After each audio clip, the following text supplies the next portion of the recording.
هو الحب الحرام؟ الحب الحرام يا جماعه هي كل علاقه لمن لا يحل لي شرعا. طب في حاجه ملحه للحب؟ طب ايه شروطه عشان ما اقعش في الحاجه الحرام ديت؟ ان هو ما يخرجش على فعل الجوارح. يعني ايه؟ تعالي بقى اما نشرح. يعني ايه لا يخرج في بره الجوارح؟ انا استغفر الله تعرضت لفتنه ان انا حبيت فلان، خلي بالك عشان هقول لك على شبهه الكراش دلوقتي، ماشي؟ انا حبيت فلان وفي قلبي، هل يؤاخذني الله سبحانه وتعالى؟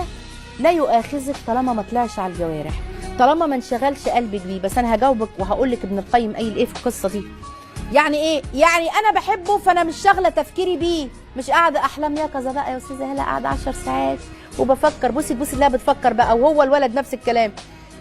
ده قابلني وهو لا قابلها، ده هي بس شافته بس، وبعدين كلمني بقى، وبعدين رمالي رقمه،